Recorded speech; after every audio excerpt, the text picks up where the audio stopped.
Aleluia, a paz do Senhor, irmãos. Podemos assentar. Nós estamos felizes com Cristo. O Senhor é bom.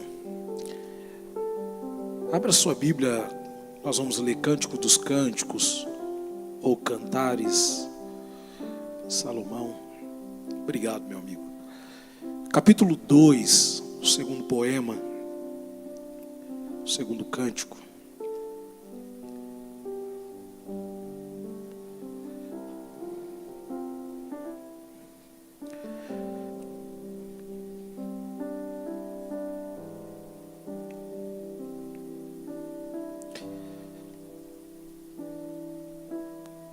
Nós vamos ler o versículo 11. Diz assim: Vê, ou venha, porque já passou o inverno. Já passou o quê? Vai acabar esse mês. Quem gosta de frio aqui? Ai, Jesus amado, eu oro, eu agradeço. A Bíblia diz que em tudo dai graças, né? Bem, o inverno passou, as chuvas cessaram e se foram, aparecem as flores na terra. O tempo de cantar chegou. Quantos creem que o tempo de cantar chegou? Amém. Queridos,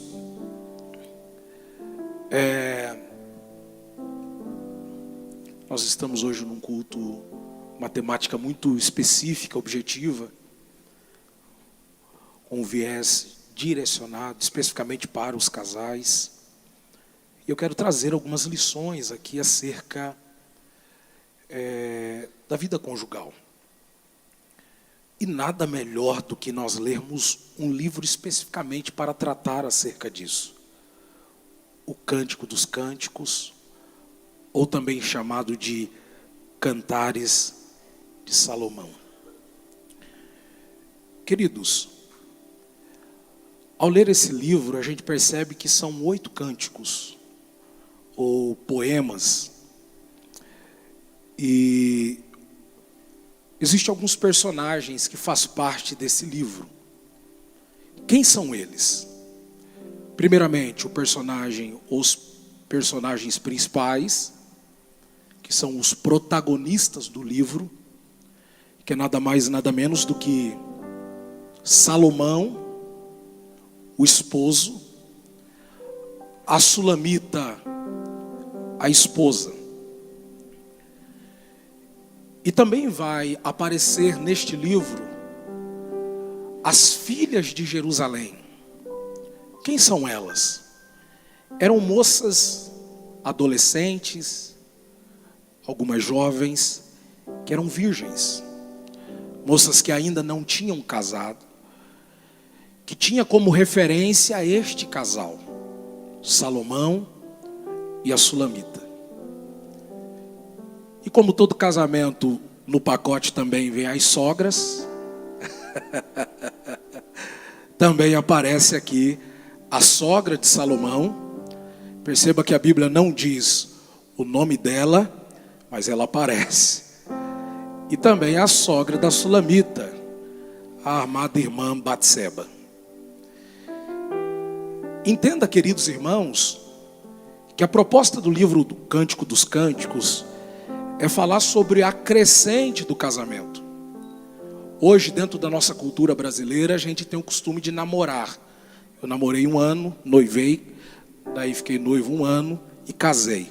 Dentro da cultura judaica não existia o namoro, só existia o noivado. Existia o quê? Noivado. Vocês vão lembrar de uma passagem quando Jesus disse no Novo Testamento acerca do divórcio. Jesus diz assim, só pode se divorciar por causa do adultério.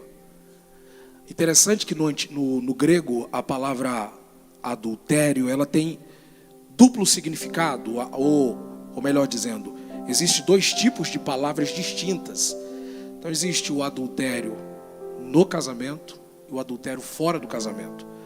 O adultério fora do casamento era no noivado, que é chamado no grego de porneia. O noivado, na cultura israelita, era tão importante, se levava tão a sério o noivado, que só poderia separar-se por acaso alguns deles praticassem algum tipo de ato de prostituição. E existia também a mocheia, que no grego é a prostituição dentro do casamento. Quando Jesus fala ali que só pode separar por causa do adultério, ele não está falando dentro do casamento, ele está falando do noivado. E tanto que dentro da cultura judaica, se houvesse algum tipo de separação dentro do casamento, ou melhor, se houvesse adultério dentro do casamento, era uma questão de apedrejamento. Por que eu estou dizendo isso daqui? Porque no livro de Cantares não aparece o namoro, aparece o noivado e o casamento. Aí você poderia me perguntar, eu não posso namorar?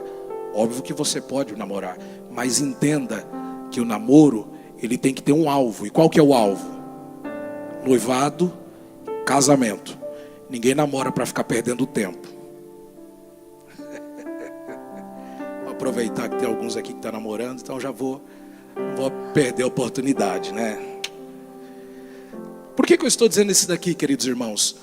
Perceba que, como eu disse para os irmãos, é o noivado e o casamento. E há um processo de maturidade desse relacionamento entre Salomão e a Sulamita. Perceba, à luz da Bíblia, nós entendemos que o livro de Cantares, ou também chamado de Cântico dos Cânticos, ele aparece já para demonstrar que é os cânticos mais importantes que nós temos na Bíblia. Salomão foi um grande compositor. Bem, na verdade, Salomão foi muitas coisas. Salomão foi botânico, Salomão foi arquiteto, foi engenheiro, enfim, um homem muito inteligente.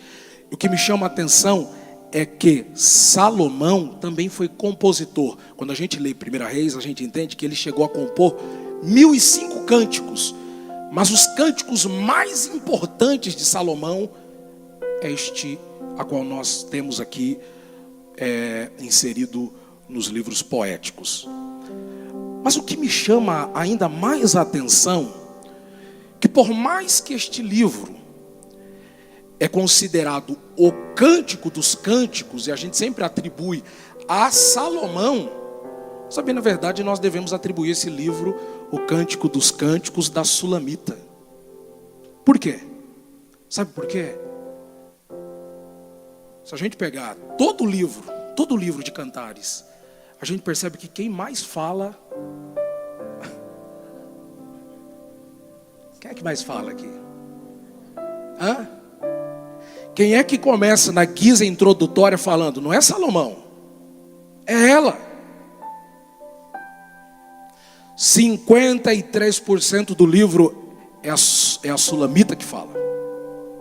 E Salomão, 33%. E o resto, as filhas de Jerusalém.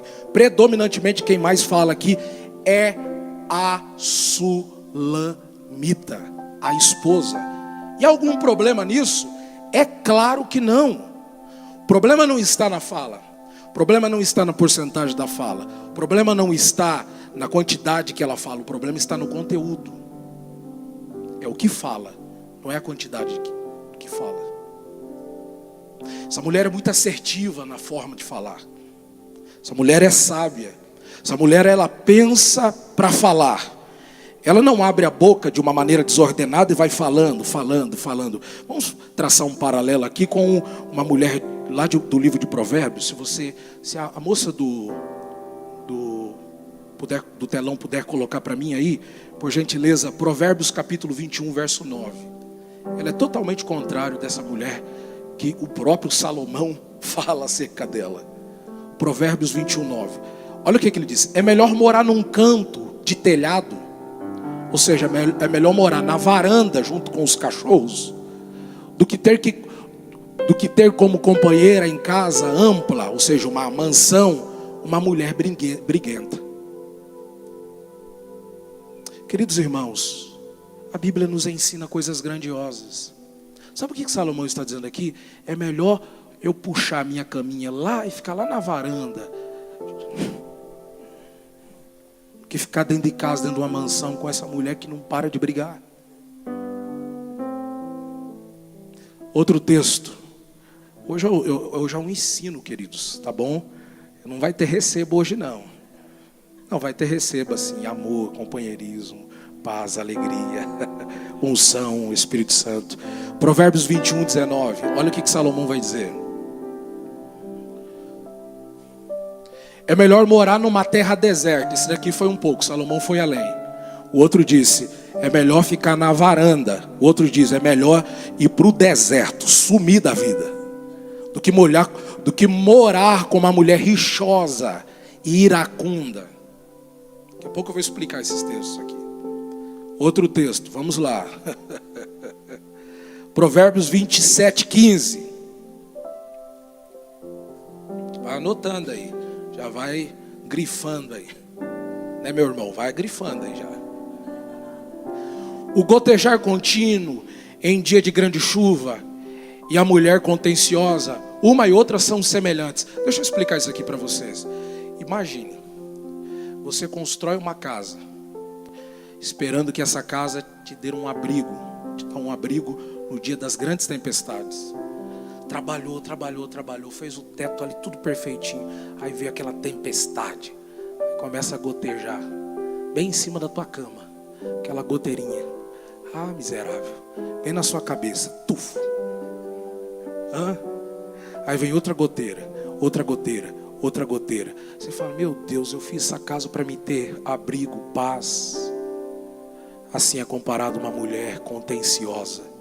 O camarada acha que casou com uma mulher onde vai ter paz. Não sabe ele que entrou numa casa que é cheia de goteira. Gente, por que eu estou falando isso daqui? O problema não está em falar. O problema é falar de maneira desordenada. Mulheres que às vezes não têm o controle sobre a língua, sobre o ser. E Paulo deixa muito claro, quem não se controla não pode controlar alguém. Se a pessoa não consegue controlar os seus ânimos, a língua, como controlará? Como conseguirá exercer liderança diante de outras pessoas? É por isso que Tiago diz, seja tardio no falar. Se falar, fale na maneira correta, assertiva, na hora certa. Pode ficar tranquilo, que vai sobrar para os homens aqui também. É só o começo. Tá bom? Então a gente percebe, queridos irmãos, que quem mais fala aqui é ela, mas ela fala de maneira correta. Outro ponto que a gente deve levar em consideração do relacionamento entre Salomão e a Sulamita. Acompanhe comigo lá no capítulo 1, verso 7.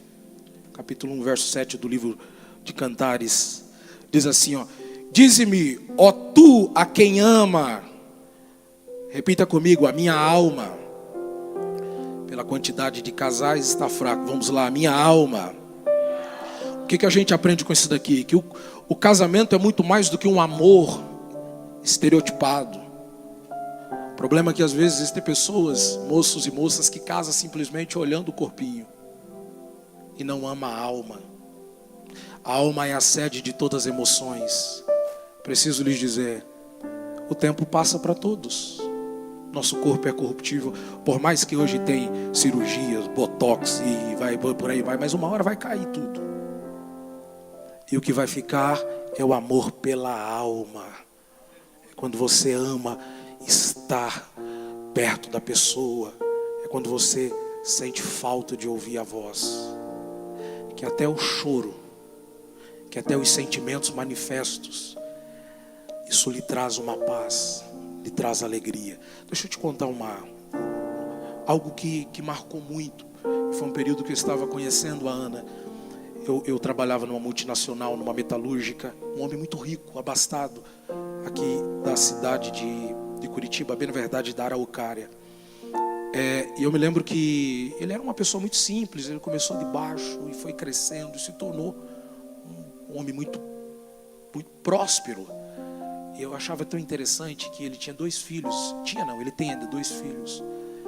E ao invés dele dar um cargo super renomado na empresa para os filhos, Ele não fez isso, sabe o que ele fez? Ele colocou o filho primeiramente para limpar os banheiros, depois para catar cavaco, depois para limpar os compartimentos, até chegar na diretoria.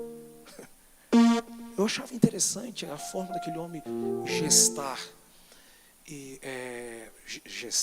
cuidar, administrar. E teve um tempo que teve uma festa de final de ano, e ele era uma pessoa muito simples, muito rico, mas ele era muito simples, então ele sempre estava no meio do povo ali. E teve um dia que a gente estava junto, e um dos empregados que estava ali, um dos colaboradores, fez uma pergunta para ele. Falou assim: ô patrão, não vou dizer aqui o nome dele, né, por ética. Ele falou: por que o senhor ainda continua casado com a Inês, que era a esposa dele? Tanto poder, o senhor é um coroa bonito. Ele falou bem assim: sabe por quê? Porque quando eu só tinha um torno, ela estava comigo. Eu não casei com ela por causa do corpo físico, eu casei com ela por causa que eu amo a alma dela. Estou falando de um homem que não conhece a Bíblia, mas que entendeu a responsabilidade do casamento. Ame até mesmo os momentos em que a sua esposa ou que seu esposo fica um pouquinho bravo por causa de uma situação ou outra na vida, porque certamente um dia você sentirá falta disso. Amar a alma muito mais do que o corpo físico. Outro ponto que a gente deve levar em consideração no livro de Cantares, queridos irmãos, é que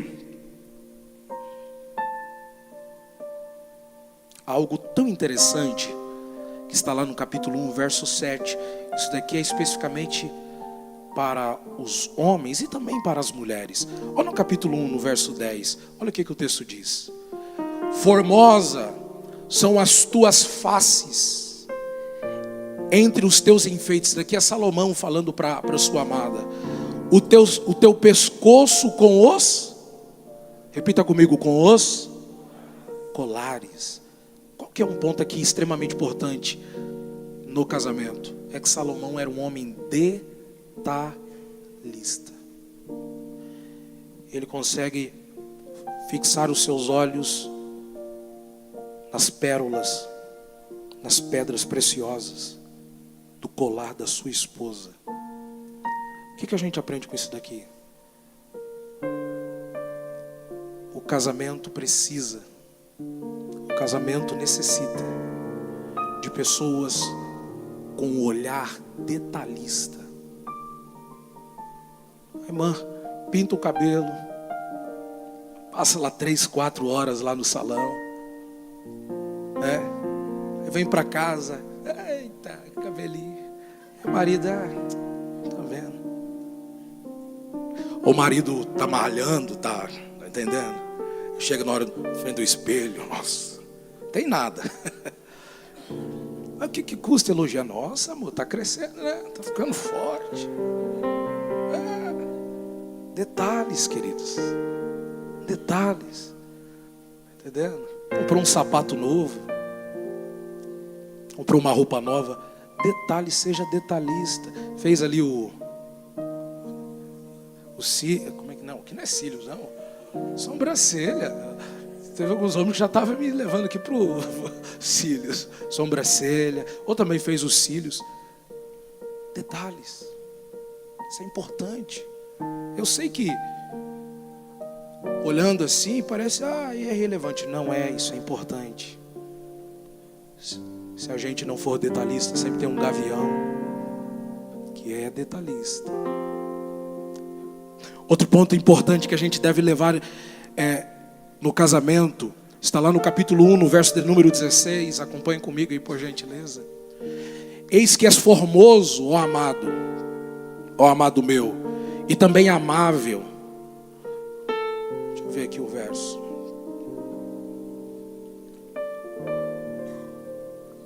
Isso mesmo. Quão formoso és, ó amado meu, quão amável és, o nosso leito é viçoso. Em outras traduções, a minha atualizar, a corrigida, diz assim, é agradável, gentil e agradável. Será que tem alguma tradução que diz isso daí? Gentil e agradável? Gentil e agradável? Lê aí, por gentileza. Fica de pé e lê aí, por gentileza, em alto bom som. Opa, repete aí. Gentil e agradável. Nenhuma mulher gosta de homem bruto. Irmãos, tem mulher também que é bruta. Aí vive 2 jumentos dentro de casa, um dando patada no outro e toma ali, vai. Gentil. Não. Eu acho que é uma coisa tão importante no casamento, a gente ser gentil. Obviamente que existe um dia ou outro que a gente não está bem. Mas agora todo mês, o ano inteiro, é um brigando, e um fala aqui, o outro dá uma patada lá, e um joga o controle no outro, o outro joga a panela. Não dá, assim não dá. É por isso que a Bíblia compara aqui o casamento como um jardim, um pedaço do céu, em nome do Senhor Jesus Cristo. Oh, glórias a Deus. Por quê, queridos irmãos? Olha lá no versículo de número 16. Quão formoso és, ó amado meu, quão amável és, ou é gentil e agradável. Aí vai ser a consequência da gentileza e de ser agradável. E aonde que isso vai refletir? Na cama. Porque ele vai dizer assim, porque o nosso leito é viçoso, ou seja, o negócio tem vida na cama.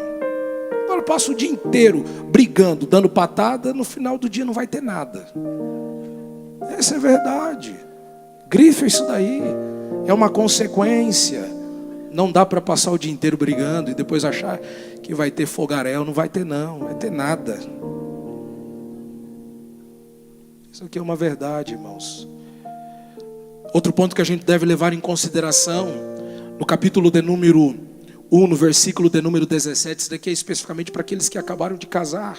Olha o que o texto diz: as traves da nossa casa são de cedro. Repita comigo, são de cedro. As nossas varandas de cipreste. Sabe o que ele está dizendo aqui? Ele está utilizando uma metáfora. Salomão foi um homem que construiu muitos palácios. Ele tinha um palácio que era feito de cedro, tudo feito de cedro. E ele olha para aquele palácio e diz assim, está vendo esse palácio que é feito da madeira do cedro? Assim também é o nosso casamento.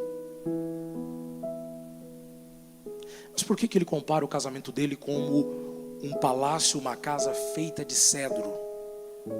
Porque o cedro está falando de um casamento duradouro. Deixa eu te explicar aqui. O cedro é considerado a rainha de todas as árvores. Sabia disso?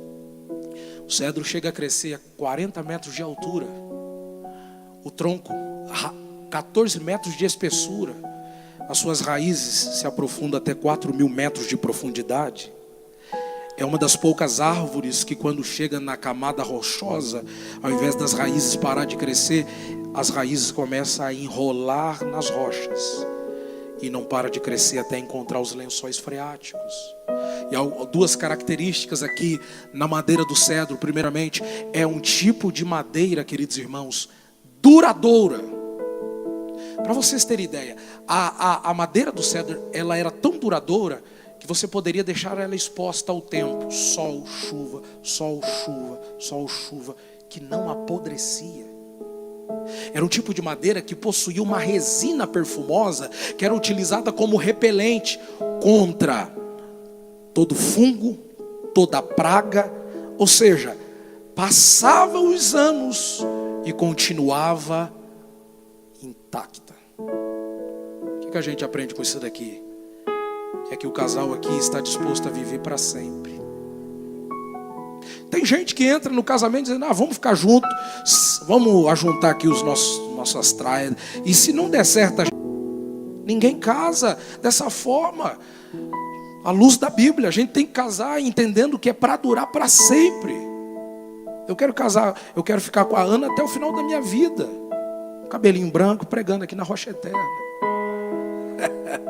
Pendurado na bengala aqui, eita. Eu acho que eu não vou ficar careca não, na minha casa não tem ninguém careca. O cabelinho vai estar branco. Magrinho. Você que acabou de casar, tem uns momentos difíceis. A Ana vai lembrar disso. O primeiro ano de casado foi difícil, irmãos. Foi o pior ano da minha vida. E da Ana também. Não foi, amor? Acho que ela deve ter pensado, eu casei com um demônio, só pode.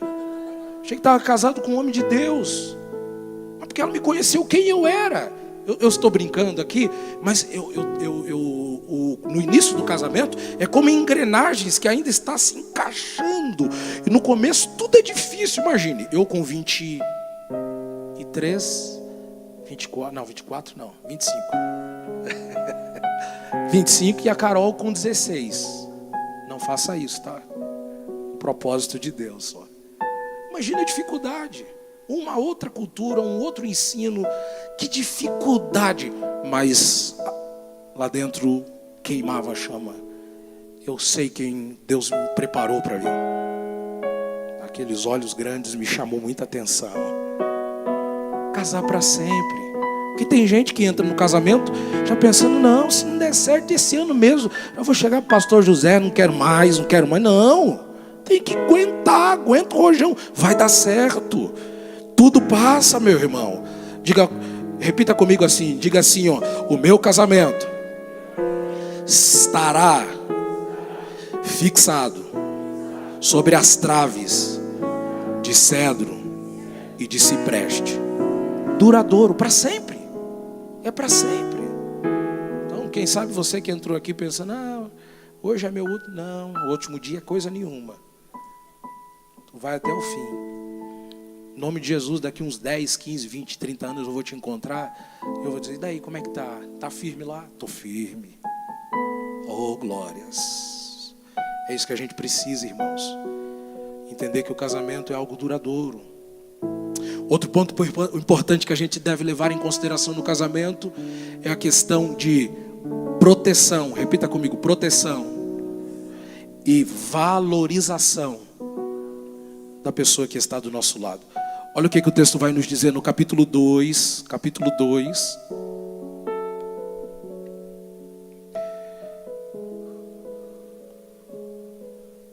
Capítulo 2, versículo 4. Se você quiser acompanhar comigo aqui. Levou-me à casa do banquete. Repita comigo. Levou-me à casa do banquete. E o seu estandarte sobre mim era o amor. Próximo verso. Sustentar-me com passas, confortar-me com maçãs, porque desfaleço de amor. Próximo verso. A sua mão esquerda esteja debaixo da minha cabeça e a sua mão direita me abrace. Olha que extraordinária essa cena. Deixa eu te explicar. Contexto histórico. Salomão aqui não tinha casado com nenhuma mulher ainda. Depois que ele se perdeu.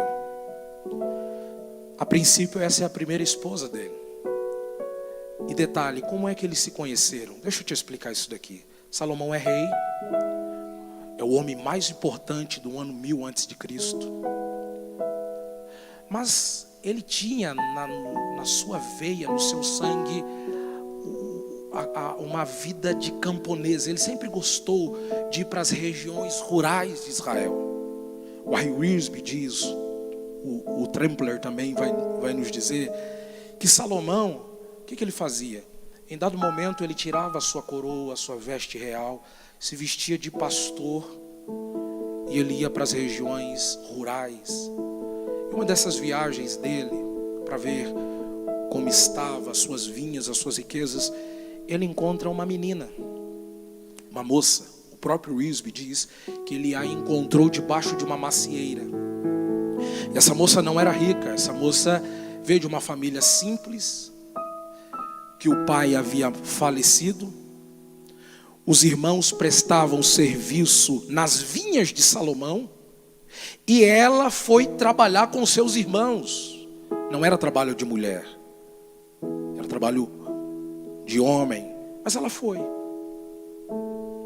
E pelo fato dela ficar muito tempo exposta ao sol, ao tempo, a sua pele foi ficando escura. Então quando a Bíblia fala que não olheis por eu ser morena, bem na verdade, quando a gente analisa na raiz da língua hebraica, ela não está dizendo por ser morena, mas sim por ser pretinha. Ela era bem pretinha por causa do sol. Era um mix de Elidiel e Vitor. E Vanderlei aqui também. Bem negrinha. E Salomão se apaixonou por ela. Ele amou a menina. Mas ela achava que ele era um pastor, ela não achava que ele era um rei. Porque pouquíssimas pessoas conheciam o rei, não tinha as redes sociais. Mas ele amou ela também, ele também amou ela. E já estabeleceram ali o noivado e posteriormente, na primavera, ele veio para casar com ela. E agora o que me chama a atenção é que depois que Salomão revelou quem ele era para ela, agora ela se torna uma rainha. E o que Salomão faz? Salomão agora entra com a sua amada. Imagine, ela ainda menina da roça, camponesa. Salomão, um homem culto, ele entra na sala do banquete. Nessa sala do banquete estavam os ministros, os reis das demais nações, as rainhas, pessoas importantes. E sabe o que ele faz? Para que ela não ficasse com vergonha, ele coloca uma mão no pescoço para proteger e a outra ele abraça. Proteção e segurança. Aí você poderia me perguntar, e o que isso tem a ver com o casamento? O que tem a ver é que tem muito crente, tem muito homem, também mulher, que tem vergonha do cônjuge. Já não anda mais de mão dada. Está indo para a igreja, o irmão vai na frente, a biblona na frente, eita, biblona na frente, e a irmãzinha arrastando os filhos. Me espera! Não dá, meu irmão, mão dada. Proteção. Existe uma coisa que a Carol nunca pode puxar minha orelha, é que eu sempre passei segurança. Em alguns momentos a gente teve algumas questões de sogra, né? Minha mãe às vezes não gostava, porque a Ana era muito novinha. Minha mãe não queria que eu casasse com ela, mas hoje ela ama a Ana. Mas às vezes minha mãe tentava falar, mas não, mãe, fica tranquila, não aceito, é minha esposa, foi Deus que me deu. Por quê? Porque tem homem que às vezes permite que alguém fale mal da esposa, ao invés dele passar segurança e dizer, não, é minha esposa, é isso, eu abraço, eu protejo. Isso aqui é papel de homem. É por isso que Deus tirou a mulher da costela. Porque aqui, ó, a costela está debaixo da onde? Onde? Dos braços. Proteção. Está doendo aí, irmão? Em mim também está. Outro ponto que a gente deve levar em consideração também acerca do relacionamento entre Salomão e a Sulamita, queridos irmãos, é que Salomão era uma pessoa extremamente leve. Como isso é importante no casamento. Pessoas com alto astral. Abra a sua Bíblia em Cantares. Você que já está com a Bíblia aberta. Cantares. Capítulo 2.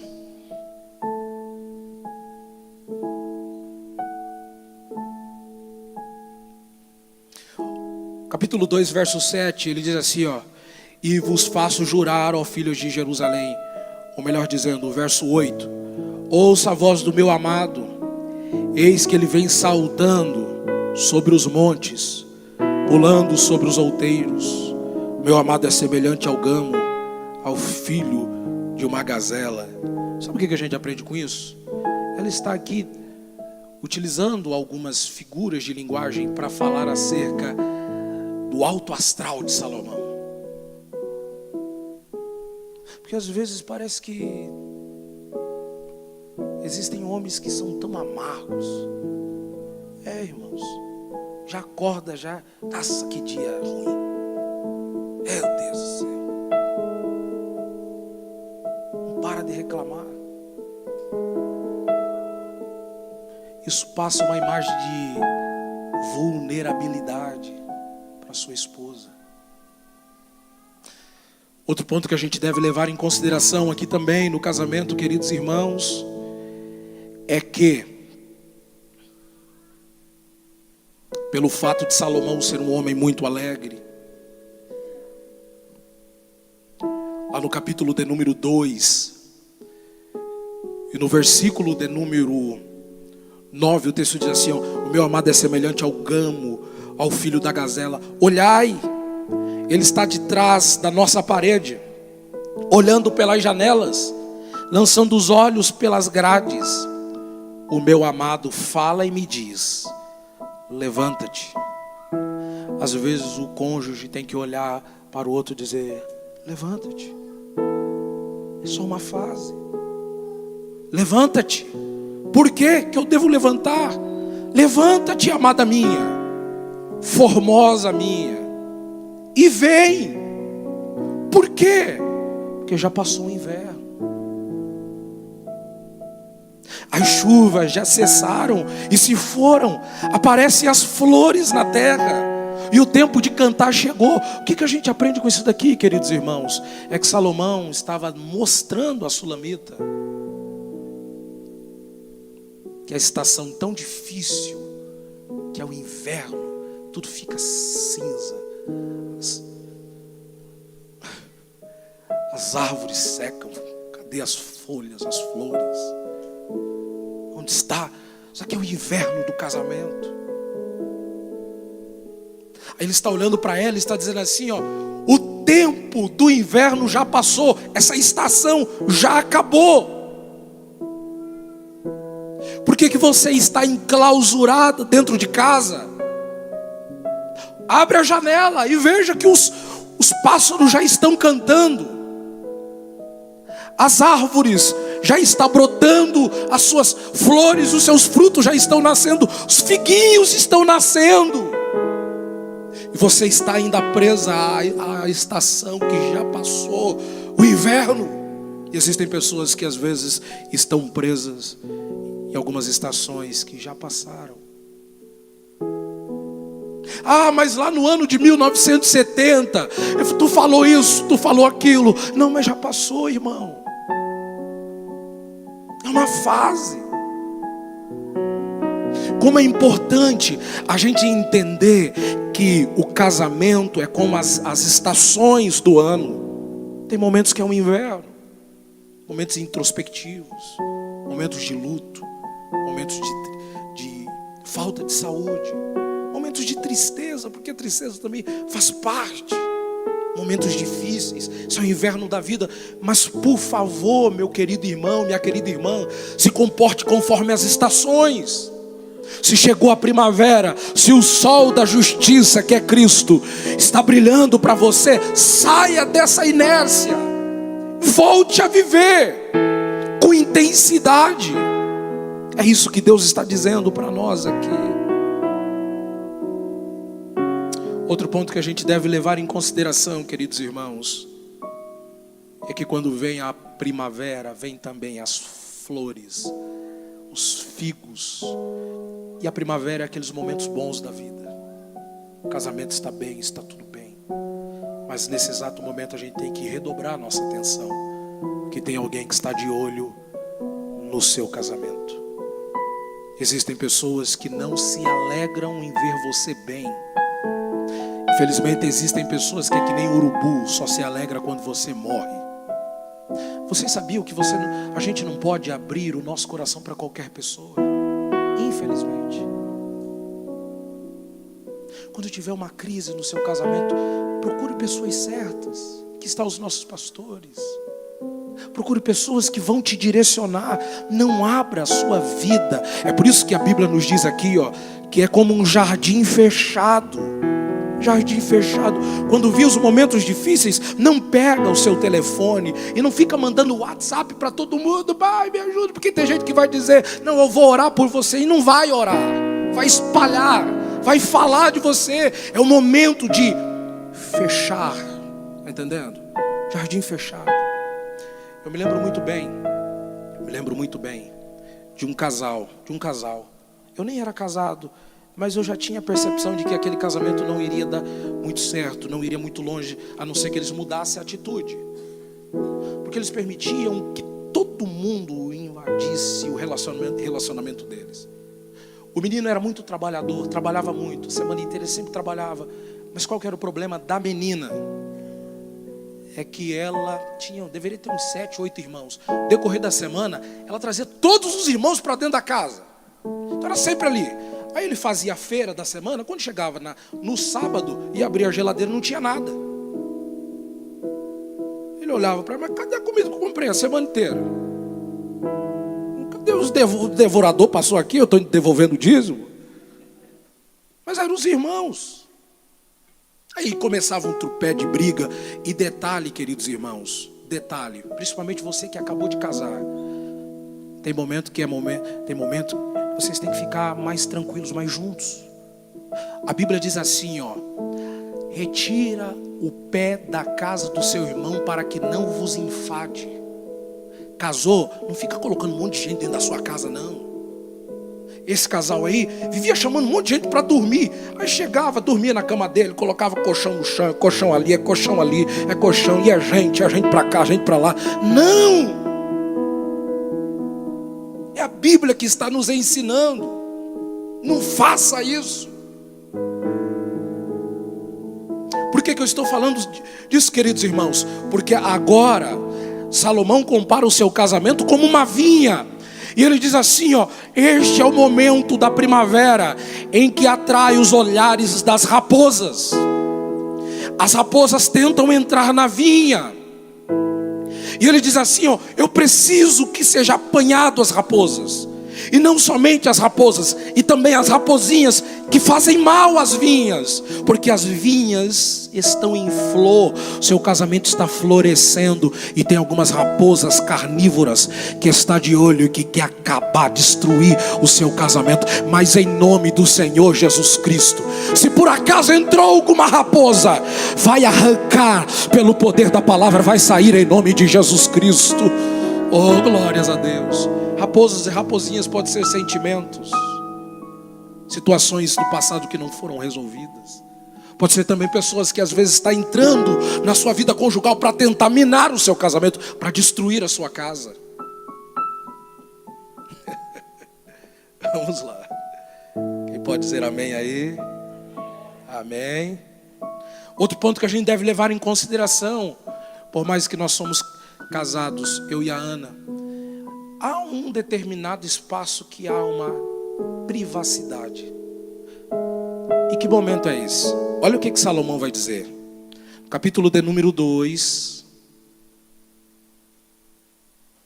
Capítulo 2, verso 7 diz assim, ó: e vos faço jurar, ó filhos de Jerusalém, pelas gazelas e corças do campo, que não acordeis, repita comigo, que não acordeis, nem desperteis o meu amor, até que ele o queira. O que a gente aprende com isso daqui? Estamos falando de um rei extremamente comprometido.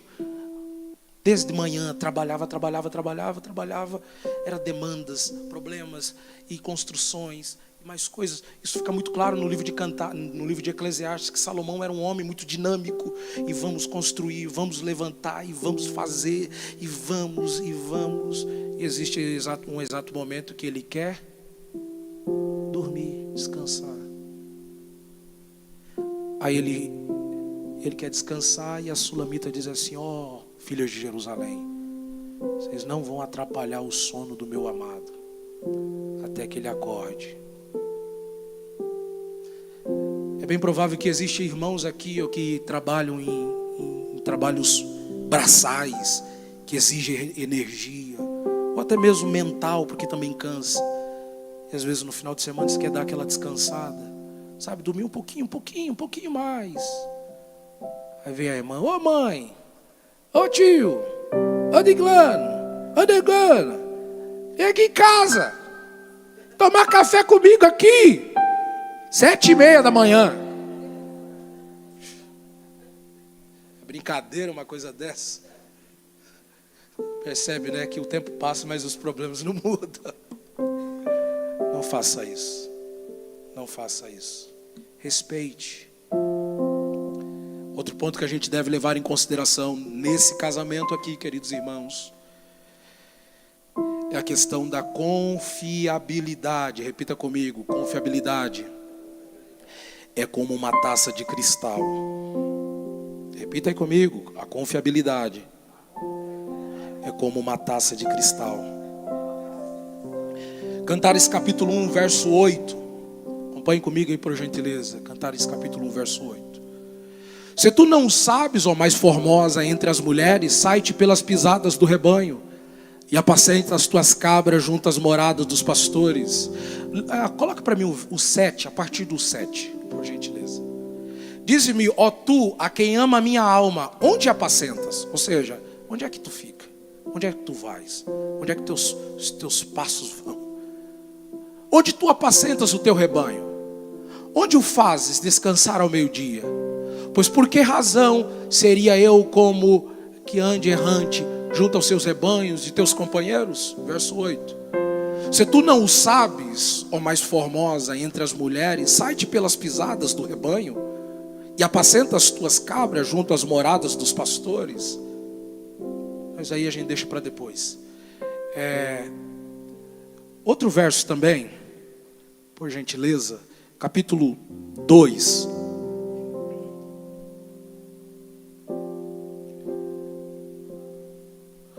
Capítulo 2, verso 6.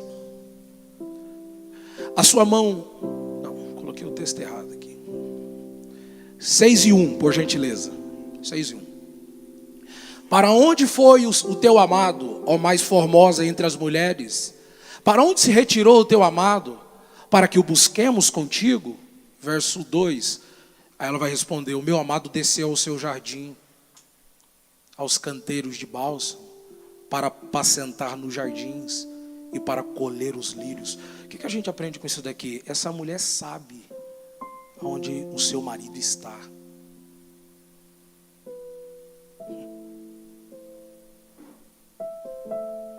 As filhas de Jerusalém perguntam para ela, cadê seu esposo? Cadê seu amado? Aonde ele está? E é interessante que ela diz assim, ó, eu sei onde ele está. E onde que ele está? Ele está lá no seu jardim. E o que ele está fazendo? Ele foi colher os lírios. Deixa eu fazer uma pergunta aqui. E não responda não, responda para você mesmo. Por onde tu andas? Verso 3, por gentileza. Eu sou do meu amado. Repita comigo, eu sou do meu amado. E o meu amado é meu. Ele apacenta entre os lírios. Sabe o que a Sulamita está dizendo aqui? Eu não tenho nenhuma desconfiança do meu amado. Eu sei aonde ele foi. Eu sei o que ele está fazendo. E eu sei que por mais que eu não estou fisicamente com ele, eu sei que a minha alma, o meu espírito está com ele. A pergunta que não quer calar. Quando a gente sai de casa, nós levamos a nossa esposa na mente? Ou qualquer piriguete que passas, tu vai quebrando o pescoço?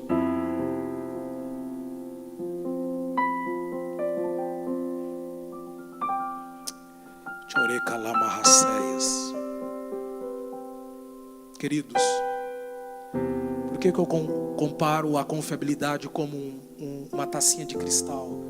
Porque uma tacinha de cristal é sensível. Cuide disso. Se você falar, eu vou lá num determinado lugar, então vai. Ah, teve um imprevisto, estou indo para outro lugar, então avisa. Porque eu já vi muitos casais ter tanta briga por causa disso. Onde é que tu vai? Ah, eu vou ali. Ali. Tá ali. Ali aonde? Ah, tu não manda na minha vida. Não, mas você casou, meu irmão. Só ficava solteiro. Daí você poderia ir aonde? Aí tem tua mãe, tem o teu pai também.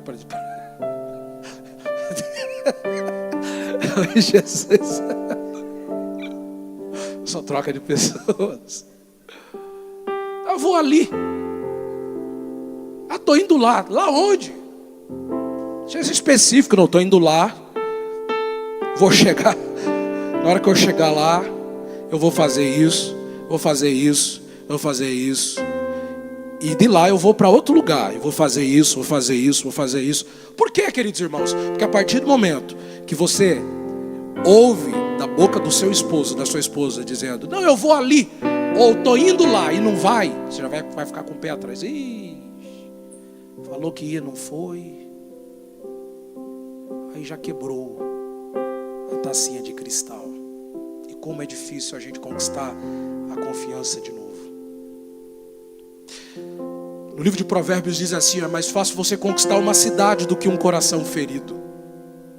É mais fácil conquistar milhares de pessoas do que conquistar uma pessoa a qual foi quebrada a confiabilidade. Então seja específico. Eu vou lá, estou indo lá, vou voltar em determinado horário e pronto. Outro ponto que a gente deve levar em consideração aqui, queridos irmãos, é a questão, obviamente que, quem é sogra aqui? Levanta a mão. Aqui é para as sogras. É interessante, queridos irmãos, que a sogra da Sulamita, ela aparece uma única vez no texto. Ela aparece e some. Meu Deus do céu. E quando é que ela apareceu? Vamos ler o texto aqui. Isso aqui é Bíblia. Vai brigar com Salomão. 4:11 de Cantares. A gente já vai orar já, tá bom? 4:11. Coloquei o texto errado, Jesus.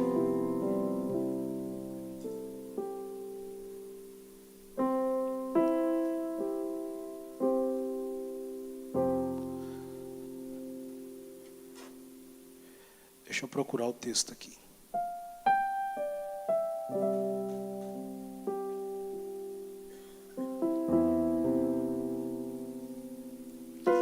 Vai dando glória aí. Ó, glórias. Dá glória, irmão. Já achei o texto aqui, 3:11.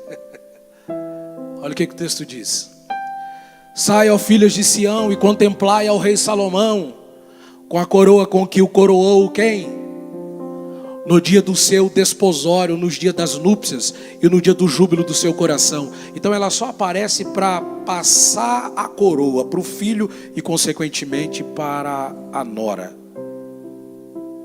Então a Sulamita aqui, a Batseba, a mãe de Salomão, ela aparece, sabe para quê? Nas núpcias, no dia do casamento, ela coroa o filho e consequentemente ela está passando a coroa também para a Sulamita, está dizendo assim: a partir de hoje eu saio do trono, você vai assumir o trono, Sulamita, e eu vou ser somente uma apoiadora. Você é protagonista da história. Sabe qual é o problema? É que às vezes tem sogra que quer ser protagonista do casamento do filho. O protagonista do casamento é o homem, a mulher. Se tiver alguma sogra ouvindo aqui, não mete bedelho no casamento do seu filho, não.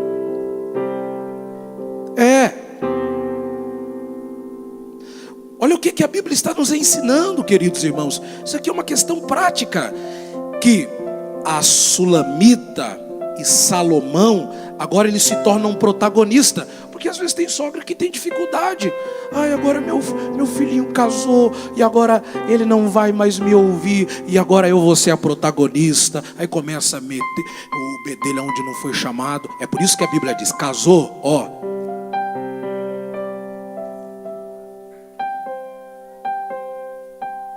Isso aqui é mandamento. Deixa a casa do pai e da mãe e iniciar sua mulher. Pior coisa, pior besteira que tem. Casou, morou dentro da casa de sogra. Oh meu Deus, a não ser que seja muito Deus. Não, mas tem que ser Deus, tem que descer um anjo e dizer: fica na casa da sua sogra.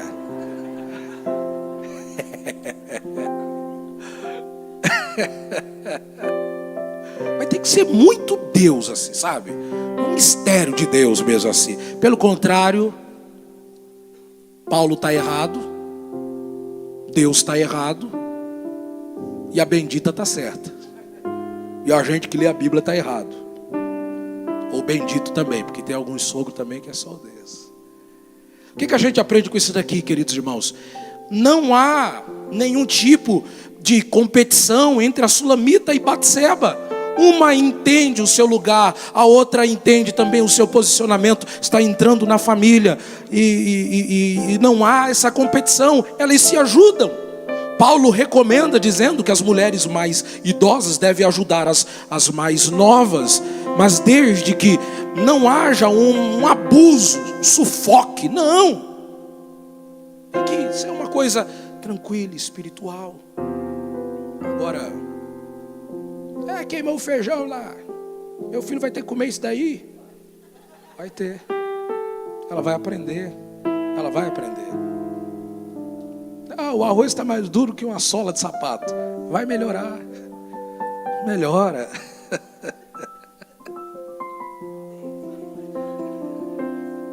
Misericórdia, Jesus. É mais fácil pregar no culto domingo do que... Pastor José, missionário Lucivar. Onde é que vocês me colocaram? Jesus, vamos lá. Só mais um pouquinho, queridos, a gente já vai chegar lá. Outro ponto que eu acho interessante é que a mãe da Sulamita, ela aparece também. Mas eu acho interessante que ela aparece num contexto de sexualidade, sexual. Ela aparece. A irmã aparece. Está aqui. Por que ela aparece nesse contexto de sexualidade? Isso aqui é importante, queridos irmãos. O capítulo 3 e 4. Acompanhe comigo aí, por gentileza. 3 e 4 de Cantares. Apartando-me eu um pouco deles, logo achei aquele a quem ama minha alma. Agarrei-me a ele e não larguei, até que introduzi em casa da minha mãe. Casa de quem? Na câmara daquela que me... Aqui o texto a gente tem que entender. Ele não está falando no sentido literal, que eles tiveram relação sexual na cama da mãe dela. Não, o que o texto está dizendo aqui é que a pureza do relacionamento da sua mãe e do seu pai, ela levou para o seu casamento. É isso que o texto está dizendo. As mamães aqui, irmãs, não tenha medo de falar sobre sexualidade com a sua filha. Se tu não fala, tem louco que vai falar. Se tu não fala, tem mulher desequilibrada que irá falar. É melhor que você seja a primeira. Fale. Porque tem gente que demoniza o sexo. Tem gente que demoniza. Ai, tô com vergonha. Tem gente que não vai ter vergonha. Tem gente que é que nem porco, que vai abusar da sua filha. E a Bíblia deixa muito claro que filhos são heranças do Senhor. Fala. Abre o jogo.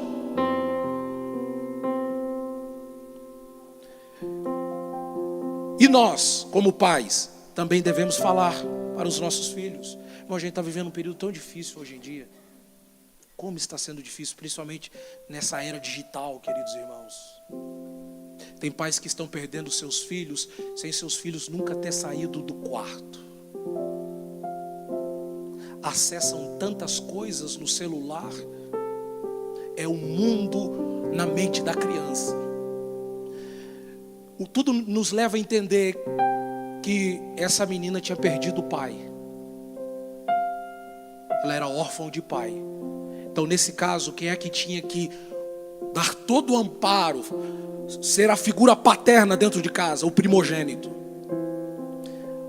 E eles fizeram muito bem isso. Acompanhem comigo, por gentileza, Cantares capítulo 8, verso 8. Isso daqui são os irmãos que estão falando. Isso aqui é o primogênito. É o primogênito. Olha o que ele está dizendo. Temos uma irmã pequena. Ele está lembrando de quando ainda ela era pequenininha. Então ele já estava prospectando, apontando a menina para o futuro. E ele estava dizendo assim: irmãos, nós somos homens. A gente tem uma menininha. É nossa irmã. É a caçulinha. Nós temos uma irmã pequena, que ainda não tem seios. É uma menininha. Mas ela vai crescer. E tudo nos leva a entender que ela vai ser uma moça muito linda. Que faremos a essa nossa irmã para que ela não se perca no dia em que dela se falar. O que se faz quando os lobos, quando os porcos, é isso que eles estão dizendo, quando os homens maléficos começarem a olhar e fixar os olhos para ela? O que a gente tem que fazer? Aí vem o verso 9. Isso aqui é todo pai tem que fazer com as suas filhas. Se ela for um muro, ou seja, se essa menina tiver a capacidade de ser um muro, de colocar limite, de impor limites, nós vamos redobrar essa segurança. Nós edificaremos sobre ela um palácio de prata. É brincadeira uma coisa dessa? Sabe o que Salomão está dizendo? Sabe o que as irmãs da Sulamita estão dizendo? Se a nossa irmã, e pelo jeito ela vai ser uma menina inteligente, com senso das situações da vida, se ela for como um muro e por limites, a gente vai redobrar a proteção dela. A gente vai ser como um palácio de prata. Vamos proteger ela até que ela suba e esteja diante de Deus com o marido. Pelo contrário, nós não vamos descansar. Há uma responsabilidade que recai sobre os nossos ombros. Não é hora de afrouxar. É hora de manter a proteção. Não pare. Esteja sempre atento. Não é hora da gente baixar a guarda. É hora da gente redobrar a nossa atenção. Aí eles complementam dizendo assim, ó, e se ela for uma porta? Se por acaso ela for uma porta, se for uma menina meio desequilibrada, nós vamos cercá-la com tábuas de cedro. Mas que ela vai casar bem, ela vai casar. Protege, queridos irmãos. Protege. Ah, mas ele já tem. Eu não vou mexer no celular dela, não vou mexer no celular dele. Mexe. Vai lá nos stories. O que você está vendo? O que você está vendo? Tem 10 anos, está vendo site pornográfico? O que é isso? Se tu está vendo isso daqui agora, seu filho vai se tornar um viciado em sites pornográficos. Pode conversar com qualquer psicólogo. Qualquer psicólogo. A pornografia é uma droga tanto quanto destrutível como o crack. Existem homens que estão perdendo o casamento, estão perdendo a família, estão perdendo o emprego, porque se tornaram viciados. A gente está em casais aqui em masturbação. Porque começou lá quando era criança. Meus irmãos, que nós possamos redobrar a nossa atenção. E para nós orarmos, quantos creem no poder do elogio aqui? Quantos creem? Olha como é importante o elogio. Perceba, queridos irmãos, que Salomão, ele elogia sua amada, mas ela também o elogia. Não confunda elogio com bajulação. A base da bajulação é a mentira. O elogio, a base é a verdade. Então vamos analisar aqui rapidamente o elogio da Sulamita. Capítulo de número 5. Versículo 10. Olha o que ela vai dizer. Se isso estiver acontecendo contigo, amém. Se não estiver acontecendo, profetiza. Tá bom? Quem crê no poder aqui da profecia. Olha o que a Sulamita vai dizer para o seu amado. O meu amado é alvo. Ou seja, ele é um homem alvo, rosado, vistoso. O primeiro entre 10 mil, ou seja, se eu ver ele entre 10 mil homens, ele é o mais bonito. Perceba que ela não elogia somente a estética dele, mas ela também elogia o QI, a sabedoria deste homem. Ela diz assim, a sua cabeça é como o ouro mais apurado. Está dizendo, você é muito inteligente demais, Salomão. Como é importante a gente elogiar, queridos. Como é importante elogiar. Às vezes a crítica também é importante. Tem dia que a Ana fala, nossa, você não pregou nada. Eu de fato falo, não preguei nada. Deveria ter pregado hoje. Às vezes ela elogia, às vezes não, a maioria das vezes não. Olha, Diel, gostei do sermão. Gostei, foi bom. Me incentiva sempre a estudar, a crescer, não parar, não cair. Sabe por quê, queridos irmãos? Quando a Bíblia fala ali, far-lhe-ei uma adjuntora, a palavra adjuntora significa aquela que olha nos olhos. Mas o sentido mais profundo ali é aquela que confronta, que não deixa o homem cair na inércia. Então isso é importante. A sua cabeça é como o ouro mais apurado. Então ele está falando ela está falando para ele, como você é inteligente, Salomão. Que sabedoria que você tem. Elogie, queridos irmãos. Ou queridas irmãs, a sabedoria do seu cônjuge. Elogie. Nossa, como você é inteligente. Você faz cálculo que ninguém faz. Como você é o melhor. Se colocar Einstein do seu lado, não fica nem no seu pé. Entendendo? Elogie. Nossa, você é o melhor mecânico que existe em Curitiba. Ninguém corta a carne igual você.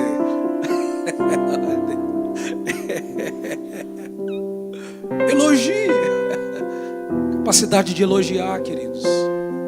Valorize. E de fato, o trabalho do Ney. Quem lembra que quando ele desossou o que era, Ney? Um traseiro de um boi, né? Meu Deus do céu, eu ficava olhando e ele, não, corta aqui tira a picanha e pá. Falei, meu Deus do céu, mas só preparar um sermão. Por quê? Capacidade, o QI. Isso daqui, queridos irmãos, é a capacidade de valorizar. Valorize a sua esposa. Não desmotive a sua esposa. Às vezes a riqueza está nela. Às vezes é ela que vai fazer você dar uma guinada na vida. Começou pequenininho ali, fazendo um negocinho. Aí é um bolinho, é isso. Daqui a pouco se torna uma confeitaria e vai crescendo, vai crescendo. Deus vai profetizar, Deus vai prosperar, porque eu estou sentindo que coisas grandiosas Deus vai fazer aqui nesta noite. A capacidade de valorizar o QI da pessoa. Não seja um desmotivador. Não vai dar certo não. Ih, para com isso. Aí não dá. Aí ela complementa dizendo: os seus olhos são como os olhos de pomba, junto às correntes das águas, lavrados em leite, postos em engaste. As suas faces são como canteiro de bálsamo, como colinas de ervas aromáticas. Ou seja, ela está dizendo, como você é cheiroso. Ela está dizendo, nossa, Salomão, você é muito cheiroso.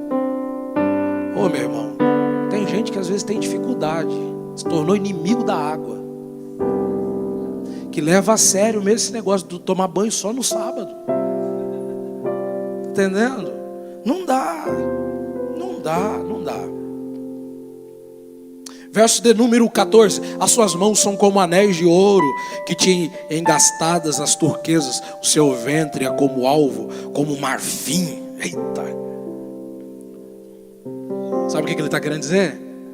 O Salomão aqui só tinha músculo, todo definido. Deus vai fazer milagre. Quem abrir, o irmão Ricardo, que tem uma academia, vai. Jesus amado. Então vamos lá. As suas pernas são como colunas de mármore, olha isso, fundadas sobre as bases de ouro. Seu parecer é como o Líbano, meu Deus do céu, excelente como os cedros. Capacidade de elogiar o corpo da pessoa. A pergunta que não quer calar: será que Salomão não tinha nenhum defeito, irmãos? Sim ou não? É óbvio que tinha, era um ser humano. Mas ela foca nas virtudes. E quem fixa nas virtudes, os defeitos vai ficando tão pequenininho, vai diminuindo. O problema é que às vezes tantas palavras de críticas. As pessoas valorize. Outro ponto que a gente deve levar em consideração aqui, queridos irmãos, e agora a gente termina mesmo, agora eu termino, é que Salomão também sabe elogiar. Todos nós aqui que somos casados, quem aqui já está 10 anos casado? 10 anos, mais de 10 anos, 20 anos, 30 anos, olha aí. Se existe uma coisa que a gente tem que entender e que não deve faltar no casamento, é o elogio caliente. Caliente, está entendendo? Vocês não entenderam, né? Tem um amigo meu que casou. Cheguei na casa dele, a esposa dele tinha recém-casado. Ô pai! Eu falei, pai, cadê teu pai? Teu pai está aqui? Não, é meu esposo. Pai, nossa. Você já está no pai, daqui a pouco, meu Deus, acabou, não tem mais nada. Elogio caliente, está entendendo? Isso é necessário. Salomão, se fosse hoje, se eu falasse isso para Ana hoje, certamente eu levaria um tabefe. mas naquela época era um elogio enorme. E ele compara ela como as éguas de Faraó.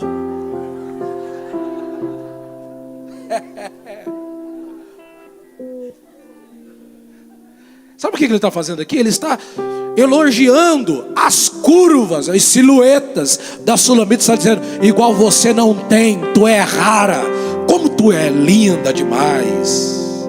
Camarada que não elogia mais, irmão. Tem que elogiar. Olha que elogio caliente aqui, ó, no capítulo de número 4, no verso de número 1. Como és formosa, amada minha, como és formosa, os seus olhos que são como das pombas, e brilham através do teu véu. O teu cabelo é como rebanho de cabras que pastam no monte de Gileade. Isso aqui vamos deixar para uma outra oportunidade, que a gente precisa terminar. Os teus dentes são como rebanhos das ovelhas tosquiadas. Os teus dentes são brancos. Tem gente que parece que a boca parece um sepulcro caiado. Misericórdia, Jesus. Ah, não tem dinheiro, então usa cravo. Pelo amor de Deus. E nessa pandemia tem gente que sofreu com aquilo que ele já fez muita gente sofrer. Com a máscara aqui, ó. Ele viu que é bom para tosse. Olha o que ele vai dizer: os teus lábios, versículo de número 3, os teus lábios são como fio de escarlate, tua boca é doce, a tua fronte é qual pedaço de romã por detrás do teu véu, teu pescoço é como a torre de Davi, edificadas para pendurar as armas. Ah, se eu dissesse isso daqui, ia ter que desligar a câmera. Os teus 2 seios, valoriza os seios da mulher, são como os 2 filhos gêmeos da gazela, que se apacenta entre os lírios. Ele está falando aqui, queridos irmãos, está valorizando o corpo da mulher. Em um período que desvaloriza tanto o corpo feminino, o corpo masculino, a igreja, o casamento é a resistência. A partir do momento que você elogia sua esposa, Satanás está sendo envergonhado. A partir do momento que você elogia seu esposo, o diabo está sendo envergonhado. Faça isso e terá um casamento próspero e também uma vida sexual muito bem ativa. Deixa eu fazer uma perguntinha aqui. Perguntinha bem básica. Bem básica. Bem básica. Mas bem básica mesmo. Queridos, isso aqui é uma coisa prática que todo crente tem que saber. Todo mundo tem que saber. A Sulamita teve 2 sonhos. Quantos sonhos? Um dos sonhos que ela teve, ela sonhou. Isso aqui é um sonho. Ela sonhou que o amado tinha entrado no quarto ou batido na porta, ela sonhou. Falou: abre a porta, minha amada, quero ter relação com você. E ela meio dormindo, ela falou: não, hoje não. Já troquei de roupa, já lavei, já não vou voltar a vestir as minhas vestes, colocar os calçados para poder abrir a porta para você entrar. Não dá. Aí ele insiste, ele fala: já está chegando meia-noite, o orvalho está caindo na minha cabeça, eu preciso entrar, minha amada. Daí ela: não, hoje não. Daí ele coloca a mão na aldrava, na fechadura, e a mão dele está cheia de mirra. Aí ele abre. Quando ele abre, no sonho ela acorda, depois ela dorme de novo. E para ela isso foi um pesadelo. E que pesadelo é esse? Não cumpri com o meu papel. Mas ela tinha ciência que era só um sonho. O problema é quando isso se torna realidade no casamento. Não existe esse negócio de greve, meu irmão. Não, eu vou jejuar. Ah, não, hoje eu vou jejuar. Eu estou no mistério com Deus aí, vou ficar aí um mês. 1 Coríntios 7, Paulo diz que só pode dar um tempo, um intervalo, um consentimento do casal. E é um tempo bem curto. A ponto da Bíblia não usar ali o Cronos, que é o tempo da terra, mas é o Kairos, é um tempo estabelecido pelo céu, que o casal sim abdica um tempo da vida sexual para jejuar, para orar em prol de um propósito. Pelo contrário, para com esse negócio de greve. Isso está abrindo uma brecha para que o diabo destrua o seu casamento. Não faça isso.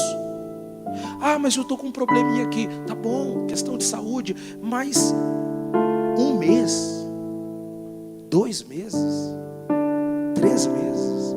Eu conheço um pastor, queridos irmãos, que ele já dorme em outro quarto.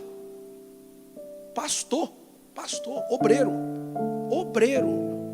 Não é aqui da Rocha não, fica tranquilo, tá bom? Aqui não. Obreiro. Se é pecado ter relação sexual fora do casamento, também é pecado não ter relação dentro do casamento. Cumpra com o seu papel. Amém? Fique de pé.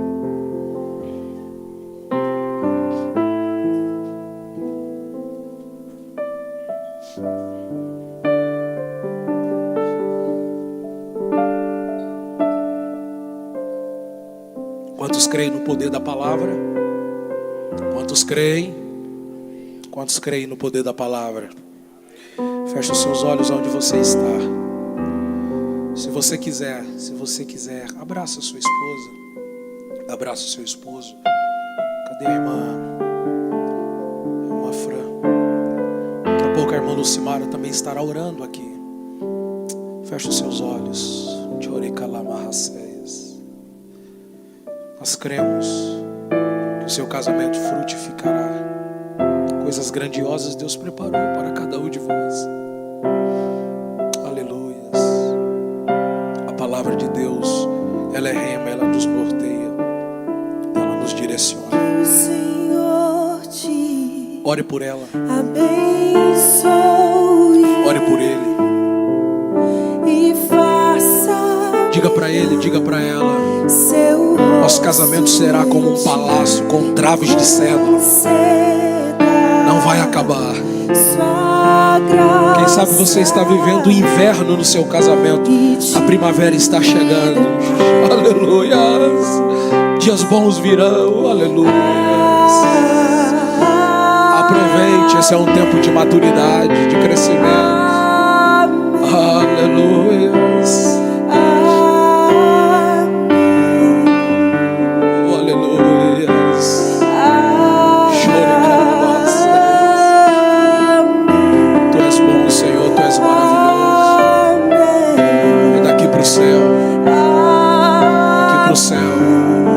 Deus te levantará, Deus levantará vocês para ser exemplo para os demais que virão.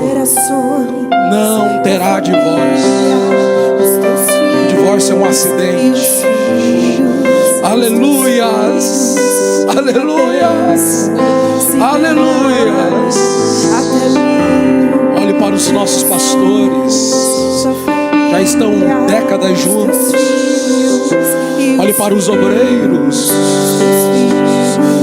Olhe para pessoas da sua família que crê no casamento, que acredita no casamento. Aleluias. Você é a base da sociedade. Aleluias. Não há uma igreja forte se não houver casamentos, famílias consolidadas e fortificadas. Deus está te abençoando nesta noite. Deus vai te abençoar ainda mais. Deus abençoe a sua casa. Deus abençoe os seus filhos. Deus abençoe os filhos dos seus filhos. Deus é maravilhoso. Aleluia.